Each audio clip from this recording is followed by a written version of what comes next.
Hello friends, Satpura online classes में मैं विवेक मिश्रा आपका स्वागत करता हूं। हम थ्योरी क्लास पढ़ रहे हैं और इसमें हमने इंडक्टेंस और म्यूचुअल इंडक्टेंस का टॉपिक कंप्लीट कर लिया है। अब देखिए क्या है कि इंडक्टेंस टॉपिक तो हमने कंप्लीट कर लिया। थोड़ा सा उसका सीरीज कनेक्शन और पैरेलल कनेक्शन कैसे होता है और इसका फॉर्मूला क्या होता है थोड़ा सा ये जानेंगे। तो जैसे मान लीजिए अगर इंडक्टेंस को हमको सीरीज में जोड़ना है तो सीरीज की डेफिनेशन आपको पता ही है। मतलब जैसे मान लीजिए ये एक इंडक्टर हो गया, दूसरा इंडक्टर हो गया और ये तीसरा इंडक्टर हो गया और यहां से हमने इसको सप्लाई दे दी। इनका नाम दे दें हम तो L1, L2 और L, है ना। सब में अलग वोल्टेज ड्रॉप होगा अपने वैल्यू के हिसाब से। तो देखिए इसमें क्या है कि जैसे ये एक इंडक्टर है तो इंडक्टर का जो पहला सिरा है वो यहाँ पर किससे जुड़ा हुआ है, वोल्टेज सोर्स से जुड़ा हुआ है। और जो इसका दूसरा सिरा है, पहले इंडक्टर का दूसरा सिरा, वो दूसरे इंडक्टर के पहले सिरे से जुड़ा हुआ है। और इस तरह का अगर कनेक्शन है तो इसको सीरीज कनेक्शन कहते हैं। पैरेलल कनेक्शन में क्या होता है कि जैसे इसका ये पहला सिरा हो गया और ये दूसरा है ना, इसका भी ये पहला होगा और ये दूसरा, इसका भी ये पहला और ये दूसरा। तो पैरेलल में क्या होता है कि पहला और पहला ये सब इकट्ठा जुड़े होते हैं, ट्विस्ट होते हैं, और दूसरा और दूसरा ये सब इकट्ठा ट्विस्ट होते हैं, तो वो पैरेलल कनेक्शन हो जाता है। जैसे कि अपन सेकंड वाले में देखेंगे। फर्स्टली इसका हम फार्मूला देख लेते हैं कि अगर जैसे सीरीज में जुड़ा हुआ है इंडक्टेंस और हमें टोटल इंडक्टेंस निकालना है तो उसका फार्मूला क्या होगा। तो टोटल इंडक्टेंस को अगर हम LT से दर्शाएं तो ये हो जाएगा L1 plus L2 plus L। ये फार्मूला आपका निकल कर सामने आएगा, ठीक है। पैरेलल में क्या हो जाएगा, देखिए पैरेलल कनेक्शन बनाते हैं।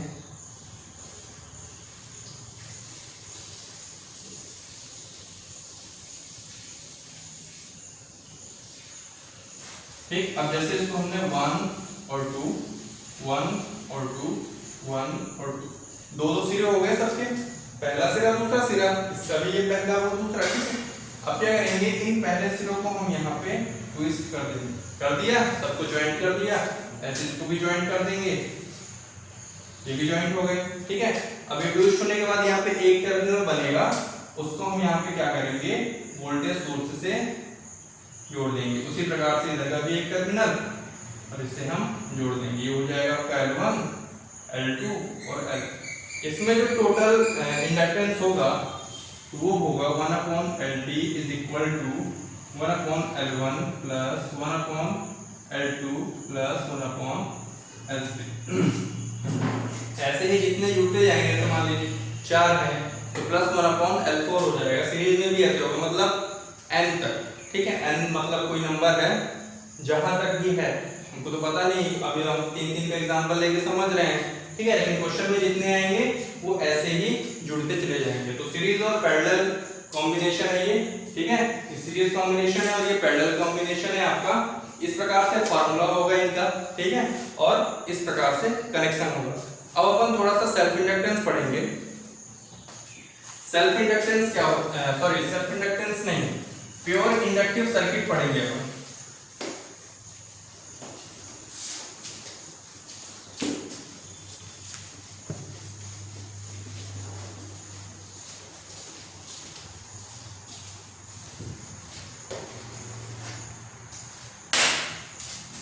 प्योर इंडक्टिव सर्किट,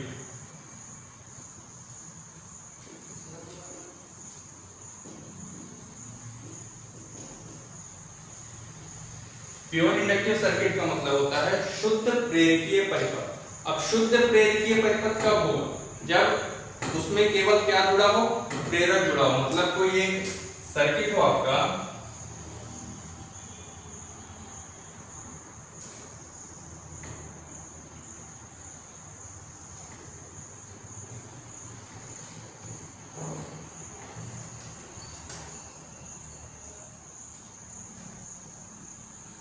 कोई एक सर्किट हो, जैसे ये सर्किट है आपका, इस सर्किट में केवल क्या जुड़ा है, इंडक्टेंस जुड़ा है। पहली चीज तो ये कि कोई भी सर्किट प्योर इंडक्टिव सर्किट नहीं हो सकती, ठीक है। आइडियल चीजें हम पढ़ते हैं मानकर, एज्यूम कर, है ना। आइडियल ट्रांसफार्मर और भी आइडियल चीजें हैं उसी प्रकार से हम प्योर इंडक्टिव और प्योर कैपेसिटिव सर्किट भी मानकर पढ़ते हैं। जैसे इसमें हमने मान लिया कि ये सर्किट प्योर इंडक्टिव है, जबकि ऐसा नहीं है। जैसे मान लीजिए ये इंडक्टर है, अब इंडक्टर को जोड़ने के लिए वायर तो लगाना पड़ेगा ना, कैपेसिटर को जोड़ने के लिए वायर तो लगाना पड़ेगा।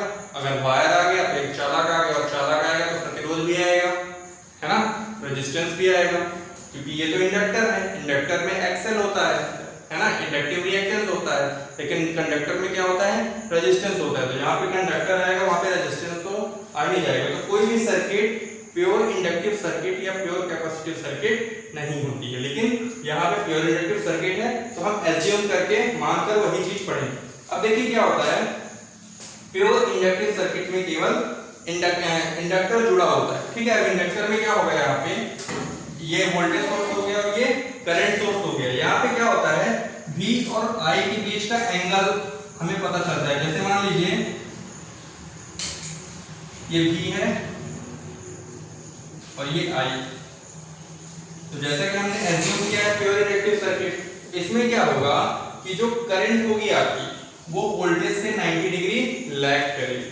क्या करेगी, लैग। लैग का मतलब होता है पिछड़ जाएगी, है ना। अगर ग्राफ के माध्यम से समझें, जैसे मान लीजिए कोई ग्राफ है,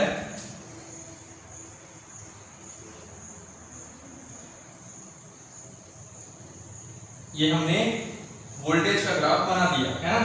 अब क्या होगा, ये 90 डिग्री करंट पिछड़ गई, वोल्टेज यहाँ पे है और करंट क्या है, 90 डिग्री पीछे है। मतलब ये यहाँ पे 0 है, यहाँ पे 0 है और यहाँ पे आपका 90 डिग्री, ठीक है। यहाँ पे 180 है और फिर ऐसे करके बढ़ता है, ठीक है। यहाँ पे 60, तो ये 0 है और ये 90 है। ये जितना होगा इसके रेफरेंस से, मतलब लगभग यहां से,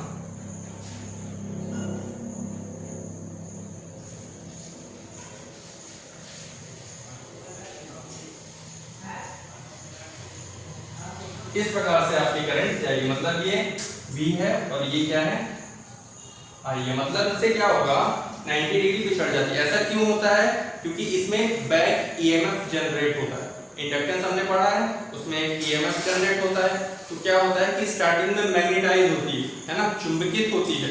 चुंबकित होने की वजह से जो वोल्टेज है वो हमारा अग्रगामी हो जाता है, किससे, करंट से, ठीक है, बैक EMF के कारण। यहाँ पे क्या हो जाता है, लैग हो जाता है, पिछड़ जाती है।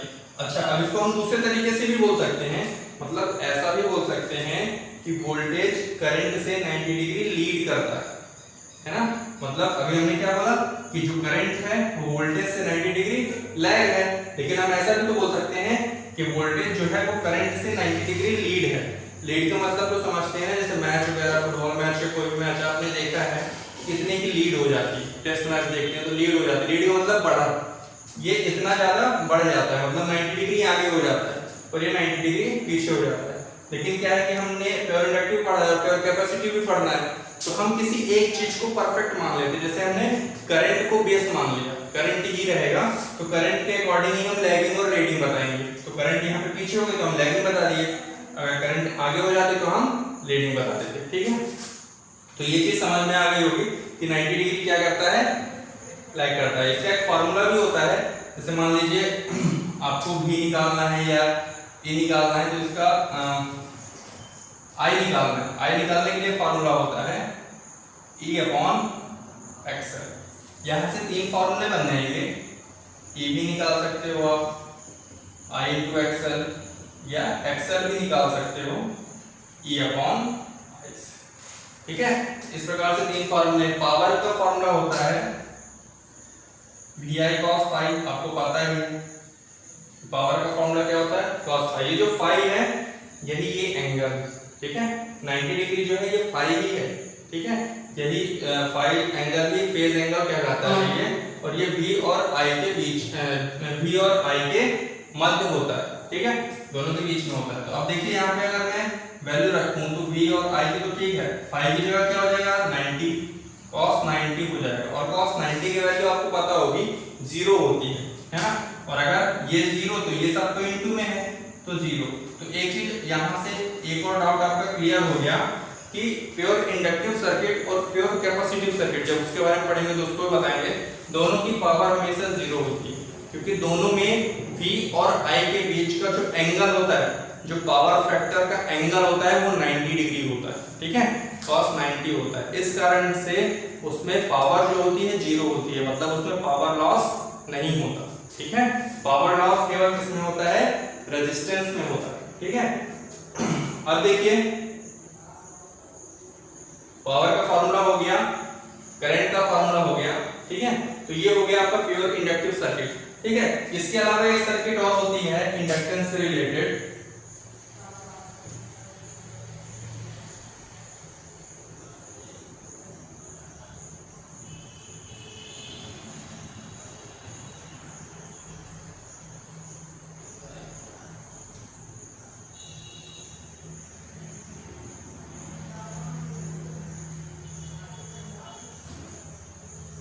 जिसको हम कहते हैं RL series circuit. RL series circuit, ठीक है, क्योंकि ये टॉपिक इंडक्टेंस से रिलेटेड है, इसलिए मैं आपको बता रहा हूं आरएल सीरीज सर्किट। तो अब आपने देखिए यहाँ पे पढ़ना है प्योर इंडक्टिव सर्किट, और उसमें पढ़ना है कि करंट और वोल्टेज के बीच में 90 डिग्री का फेज डिफरेंस होता है। अगर यहाँ पे आरएल सर्किट देखें तो सीधा सीधा हमको बोल दिया गया कि इंडक्टर के पहले क्या जुड़ा है, रेजिस्टेंस जुड़ा है।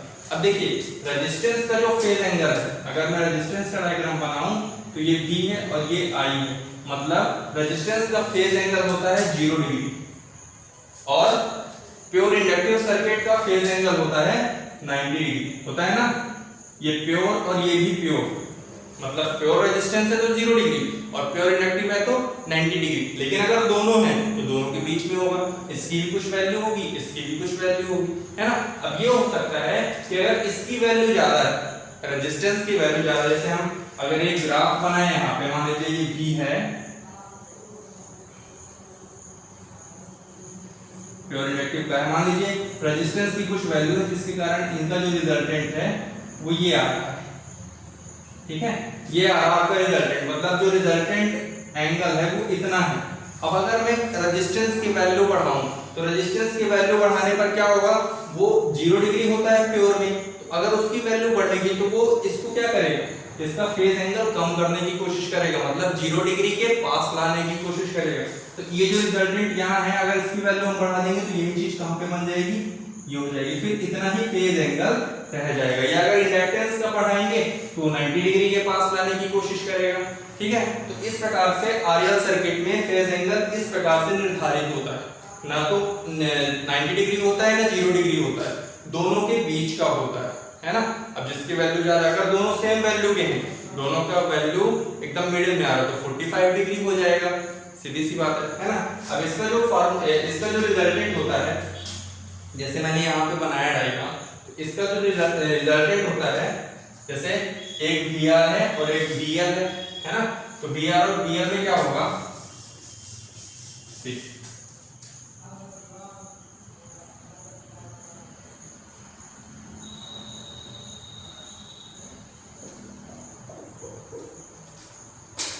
ये है आपका VR और ये है आपका VL, ठीक है, 90 डिग्री लेफ्ट। अब अगर दोनों की वैल्यू सेम है तो मान लेते हैं रिजल्टेंट आएगा आपका ये, है ना, ये आपका क्या आएगा, रिजल्टेंट आएगा। अगर यहाँ पे हम पैरेललोग्राम मेथड लगाएं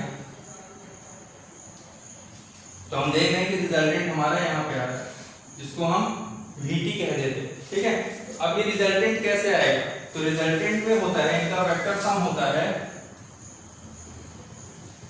VR का स्क्वायर प्लस VL का स्क्वायर, इस प्रकार से होता है, ठीक है।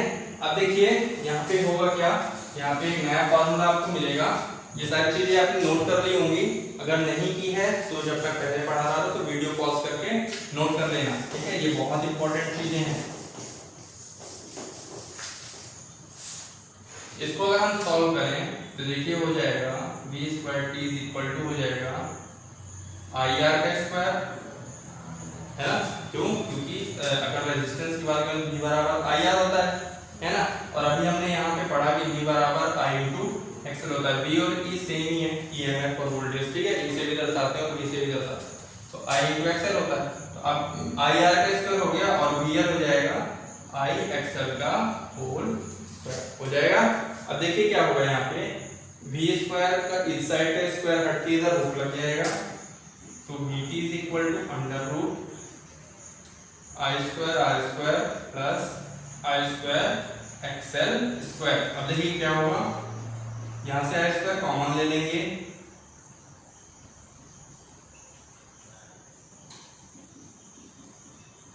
इस प्रकार I स्क्वायर है बाहर आ जाएगा,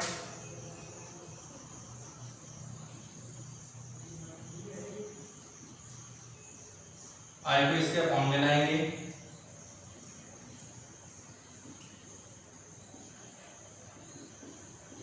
क्योंकि सीरीज सर्किट है, अगर ये टोटल वोल्टेज है तो ये टोटल करंट भी होगी, क्योंकि सीरीज में करंट सब में सेम होती है।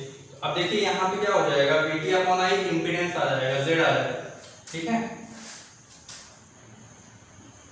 Z इज इक्वल टू हो जाएगा अंडर रूट, ये हो गया आपका फार्मूला, ठीक है। कुछ फार्मूले और हैं जो मैंने नहीं बताए थे, जैसे एक्सएल बराबर होता है 2 पाई एफ एल, ये बहुत इंपॉर्टेंट फार्मूला है, इंडक्टिव रिएक्टेंस का फार्मूला होता है, ठीक है। XL is equal to 2 pi F L, यहाँ पे इंडक्टेंस है, एफ फ्रीक्वेंसी है, 2 पाई कांस्टेंट है और एक्सएल आपका इंडक्टिव रिएक्टेंस। यहाँ से एल की वैल्यू भी निकाल सकते हैं अगर आप निकालना चाहें तो, इस प्रकार से, ठीक है। बहुत इंपॉर्टेंट फार्मूला है, नोट करके रखिए। यहाँ पे आते हैं, इसको हम कहते हैं इम्पीडेंस, प्रतिबाधा, ठीक है। जिस प्रकार से अगर कंडक्टर आए तो आता है रेजिस्टेंस, इंडक्टर आए तो आता है इंडक्टिव रिएक्टेंस, कैपेसिटर आए तो आता है कैपेसिटिव रिएक्टेंस, उसी तरह से अगर इन चीजों को मिला दिया जाए, जैसे यहाँ पे हम दो चीजें मिलाकर पढ़ रहे हैं, रेजिस्टेंस और इंडक्टेंस, तो इसका जो टोटल रेजिस्टेंस होता है उसको हम कहते हैं प्रतिबाधा और उसको जेड से डिनोट करते हैं। और एक चीज, आपका चाहे एक्सएल हो, इंडक्टिव रिएक्टेंस, इसकी यूनिट ओम होती है, अगर आपका कैपेसिटिव रिएक्टेंस है तो इसकी यूनिट भी ओम होती है, रेजिस्टेंस है तो इसकी यूनिट भी ओम होती है, और अगर इंपीडेंस है इसकी यूनिट भी ओम होती है। बहुत इंपॉर्टेंट चीज है, डायरेक्ट आपको पेपर में इंपीडेंस की यूनिट पूछ ली जाती है कि इंपीडेंस की यूनिट बताओ, बच्चे परेशान हो जाते हैं, आपको परेशान नहीं होना है। रेजिस्टेंस मतलब जो भी चीजें रोक रही हैं, जो भी प्रतिरोध उत्पन्न कर रही हैं, प्रतिबाधा उत्पन्न कर रही हैं, उनकी एक ही इकाई है ओम, सबकी सेम, ठीक है। तो इसको बोल जाइए, बहुत ही सिंपल चीज है। अब देखिए यहाँ पे क्या हो जाएगा, Z is equal to under root R square plus XL square. मतलब अगर आपको रेजिस्टेंस की वैल्यू दे दी जाए और इंडक्टिव रिएक्टेंस की वैल्यू दे दी जाए तो आप टोटल Z मतलब टोटल कितनी प्रतिबाधा यहाँ पे उत्पन्न हो रही है ये आप निकाल सकते हैं, ठीक है। और पावर का फॉर्मूला पता ही है, VI cos phi होता है, पाई आपका जो भी एंगल होगा उस हिसाब से पावर आ जाएगी, ठीक है। तो ये पूरा प्योर इंडक्टिव सर्किट और RL series circuit, I hope ये सारी चीजें आपको समझ में आई होंगी जो मैंने यहाँ पे समझाया है। अगर नहीं समझ में आई, कोई भी चीज छूट गई या आपने पढ़ा आपको नहीं समझ में आई तो आप मुझे कमेंट करके बता सकते हैं, ठीक है। अब मिलते हैं नेक्स्ट वीडियो में, थैंक यू।